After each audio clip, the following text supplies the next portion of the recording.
오늘부터 전도서 말씀을 묵상합니다. 오늘 본문 1절에서 전도서의 저자가 누구인지를 소개하고 있습니다. 1절에 보면 다윗의 아들 예루살렘 왕 전도자의 말씀이라. 다윗의 아들이면서 예루살렘 왕이라고 생각한다면 우리가 당연하게 솔로몬을 생각할 수 있습니다.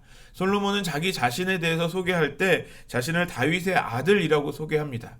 다윗의 왕위를 계승하였다라는 것을 강조하는 것입니다. 또 하나님의 성전이 있는 예루살렘의 왕으로서 이스라엘을 하나님의 대리 통치를 하고 있다라는 것을 또 강조하는 의미로 또 이야기합니다. 자기 자신을 전도자라고 소개합니다. 전도자라고 번역된 히브리어는 코엘레트입니다. 이 단어는 모으다라는 뜻을 가지고 있습니다. 그렇다면 이 코엘레트는 무슨 말이냐면 사람들이 어떤 모임에 모아서 그 사람들 앞에서 가르치고 설교하는 사람을 말합니다. 솔로몬은 자신의 그 노년의 전도서를 썼다라고 생각이 되어집니다. 다윗을 이은 하나님의 대리 통치자로서 또 솔로몬은 하나님의 이스라엘 백성들에게 그 교훈의 말씀을 지금 나누고 있는 것입니다. 솔로몬의 노년에 자신의 인생을 돌이켜보면서 백성들에게 그 인생을 가르치는 그 내용은 바로 2절 말씀입니다. 2절 말씀을 같이 읽겠습니다. 시작. 전도자가 이르되 헛되고 헛되며 헛되고 헛되니 모든 것이 헛되도다. 헛되다라는 표현이 5번이나 반복되고 있습니다. 얼마나 인생이 허무하고 무의미한지를 말해주는 아주 최상급의 표현인 것입니다. 솔로몬은 이스라엘 역사상 가장 부강하고 강했던 나라의 왕이었습니다. 부족할 것이라고는 없었던 왕이라고 말할 수 있습니다. 그런 솔로몬의 고백은 모든 것이 헛되다라는 것입니다. 우리가 솔로몬과 같이 모든 것을 가져본 적이 있는 사람이라면 적어도 솔로몬이 하는 말이 무엇인지를 잘 이해할 수 있을 것 같습니다. 하지만 우리는 솔로몬과 다릅니다. 우리는 부족한 것이 더 있어 보입니다. 그런데 부족한 것이 없는 자가 모든 것이 헛되다라고 말할 때 우리가 이것을 어떻게 이해할 수 있을까요? 오늘 본문 3절에서 11절에 솔로몬은 왜 이 모든 것이 헛된지를 계속해서 설명해 주고 있습니다. 3절 말씀을 세번역 성경으로 보면 사람이 세상에서 아무리 수고한들 무슨 보람이 있는가 라고 말합니다. 아무리 열심히 일하고 노력해도 어떤 유익이 없다라는 것입니다. 거기다 4절에 모든 인생은 지나간다 라고 말합니다. 4절 말씀을 보면 한 세대는 가고 한 세대는 오되 땅은 영원히 있도다. 땅은 그 자리에 계속해서 있지만 그 위에 살아가고 있는 인생은 계속해서 지나간다라는 것입니다. 한 세대가 지나가면 또 다른 세대가 오고 또 그 세대가 지나가면 또 그 다음 세대가 오는 그런 그 지나가는 인생이라는 것입니다. 또 5절부터 7절에 해와 바람과 강물은 계속해서 순환하고 있습니다. 해는 뜨고 지기를 반복합니다. 바람은 남과 북으로 이리저리 불어가는 것처럼 보이지만 결국은 불어온 그곳으로 돌아갑니다.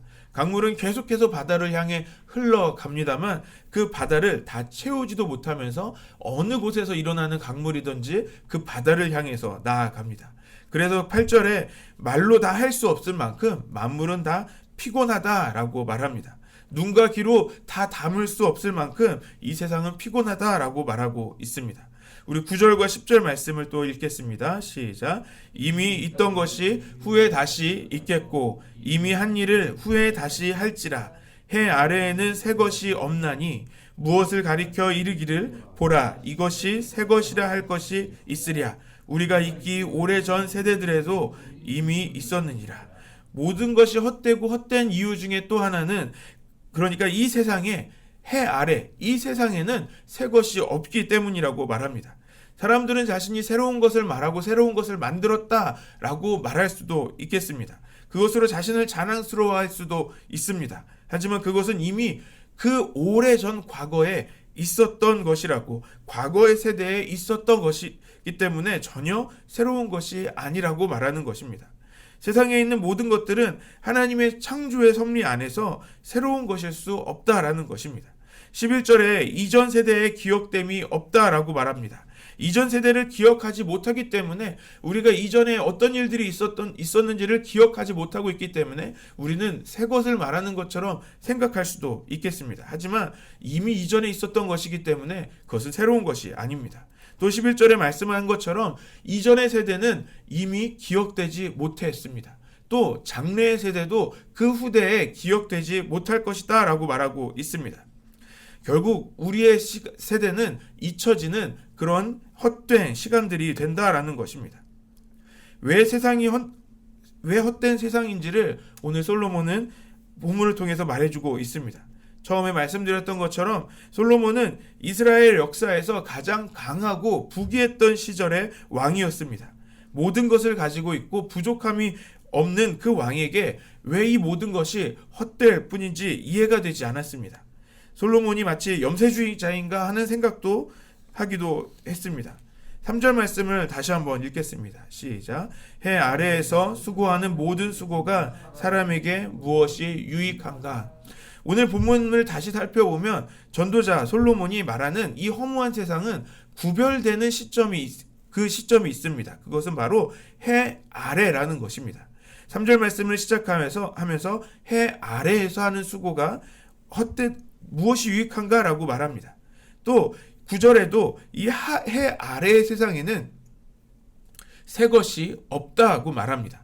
지금 이 허무한 세상은 어디에 있는 세상이냐면 해 아래에 있는 공간이라고 말하고 있는 것입니다.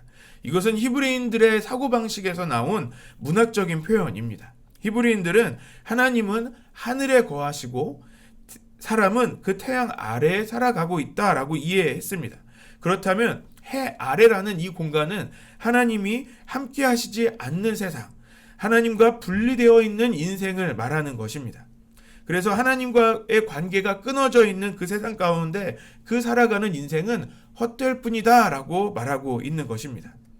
그래서 하나님이 없는 세상은 그 인생은 새로울 것이 없습니다. 헛되고 헛되며 모든 것이 헛될 뿐입니다. 인생이 허무하다는 고백은 오늘 전도자의 고백뿐만은 아닌 것 같습니다. 많은 사람들이 자신의 인생을 돌아볼 때 참 인생은 허무하다라고 말합니다. 우리도 때때로 우리의 인생을 되돌아볼 때 우리의 인생이 참 허무하다라고 생각할 때가 있습니다. 그렇다면 우리가 이것을 한 번 더 생각해 볼 필요가 있습니다. 우리는 오늘 본문에서 말하는 해 아래에 살고 있는 것은 아닌지 생각해 볼 필요가 있습니다. 우리는 해 아래에 살고 있는 사람들이 아닙니다. 하나님이 없는 세상 가운데 살고 있는 사람이 아니라는 것입니다. 고린도후서 5장 17절에 보면 그런즉 누구든지 그리스도 안에 있으면 새로운 피조물이라 이전 것은 지나갔으니 보라 새 것이 되었도다 라고 말씀합니다. 성도의 삶은 그리스도 안에 있는 삶입니다. 우리의 삶은 그리스도 안에서 새 피조물이 되었습니다. 우리는 이제 과거에 하나님이 없는 인생이 아닌 하나님과 함께하는 새로운 인생을 살아가고 있는 것입니다. 그렇다면 우리의 시선은 어디를 향하고 있는지를 점검해 볼 필요가 있습니다. 우리의 시선은 오늘 전도서의 솔로몬이 말하는 해 아래에 머물러 있는 것인지를 생각해 볼 필요가 있습니다. 만약에 우리의 시선이 그 해 아래에 머물러 있다면 우리는 여전히 이 세상의 사람들과 또 전도자의 고백과 같이 이 세상 가운데 헛되고 헛되다라고 말할 수밖에 없습니다. 하지만 우리의 시선을 우리와 함께 하시는 주님께 향한다면 우리의 인생은 이전의 인생과 다르다라는 것을 알 수 있습니다. 우리의 삶은, 이 성도로서의 삶은 새로운 삶을 살아가는 것입니다. 모두가 헛되다라고 말하고 있는 이 세상 가운데 하나님과 동행하며 새로운 삶을, 새 피조물로서의 삶을 살아가는 것입니다. 오늘 우리가 이 세상을 살아갈 때 그 새 피조물로서 살아가는 저와 여러분들 되시기를 소망합니다.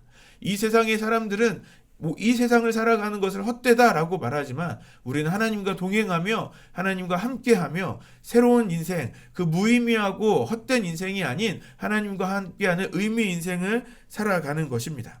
오늘 하루 우리 모두가 그 새롭게 우리 피조물로서 주어받은 그 의미 있는 인생을 살아가는 저와 여러분들 되시기를 소망합니다.